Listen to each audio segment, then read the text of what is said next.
Are billions of dollars being spent by nefarious anti-American institutions and nations to fund some of America's universities?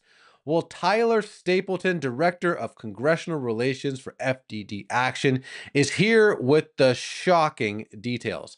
Tyler, what can you tell us? I appreciate you having me on. I think the idea that foreign countries are spending billions of dollars on higher education here in the United States is not a new phenomenon. I think we're just starting to really realize the extent of the threat, and it is very poignant right now. The Trump administration actually just issued an executive order this past week which would focus on foreign gifts to universities and increasing transparency in terms of countries that are supplying billions of dollars to U.S. universities. They named in particular China and Qatar as countries that were sending billions of dollars and influencing what's happening on U.S. college campuses. It's a major issue.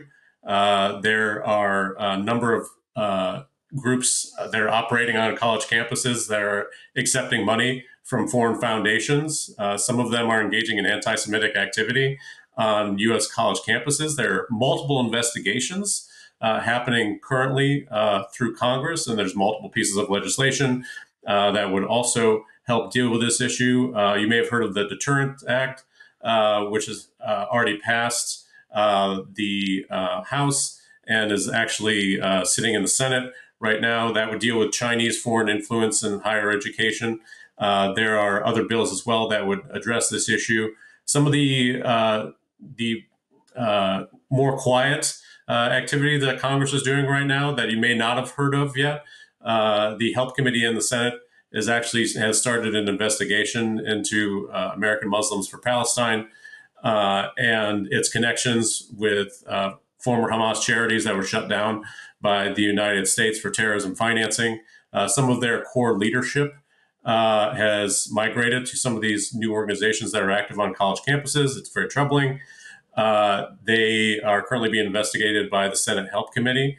The House Ways and Means Committee, which is involved in all kinds of tax policy that happens in the United States, has been writing letters to the IRS asking for their evaluation of nonprofit organizations in the United States that may be engaging in anti-American activities and also anti-Semitic activities on college campuses, challenging their nonprofit status and asking if they are actually engaging in material support for terrorist organizations based on repeating propaganda lines from Hamas and other organizations. So there's a lot going on right now in terms of foreign policy and education.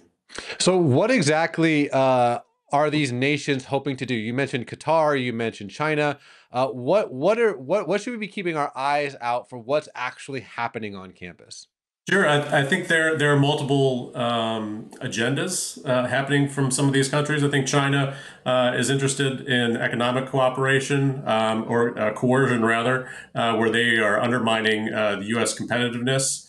They're stealing IP. They were doing other activities that would undermine the United States and actually threaten our future workforce in terms of providing education for students that may have anti-American views at the end of the day, or may be influenced by Chinese operations on U.S. campuses. So I think there's a number of different motivations for these groups. I think Qatar is interested in promoting their worldview. I think they're very close with organizations here in the United States that are espousing anti-Semitic tropes and also encouraging other anti-Israel activities on college campuses. And so there are different motivations for these groups, but we're talking about billions of dollars worth of foreign investment going into higher education here in the United States. And it's also happening at the K-12 level.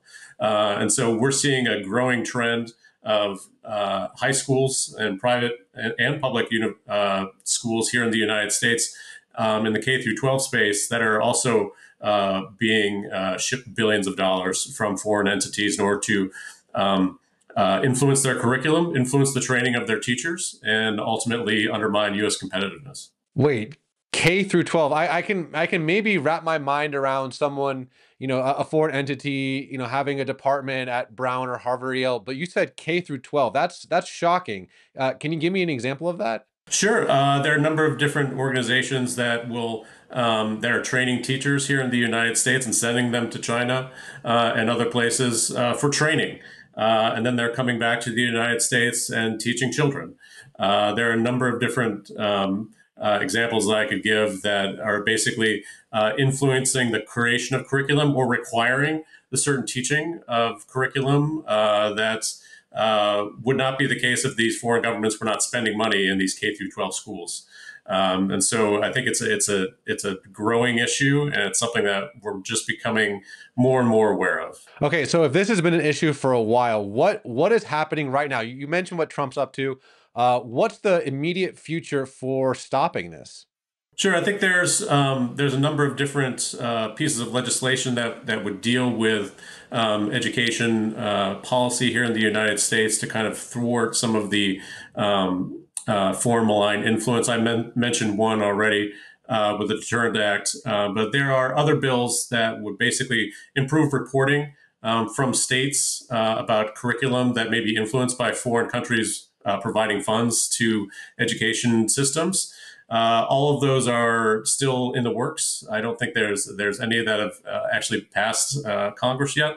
But again, I think one interesting part of what happened from the executive order that the president put out last week is that the Department of Education said that they were going to be taking on the role of oversight of foreign investment in the U.S. education system and repositioning it within the Office of General Counsel over at the Department of Education. And so this is something that they're prioritizing. It's something that they will have investigative power to go to universities and actually ask questions about their foreign gifts and who's accepting them. And it's a major issue. And I think it's one that we're just starting to see the opening salvo from some of these countries. Well, Tyler, we'll have to have you back on to hear more and hear updates. But as for now, thank you so much, my friend, for this absolutely crucial information. Hey, thanks for having me. I appreciate it.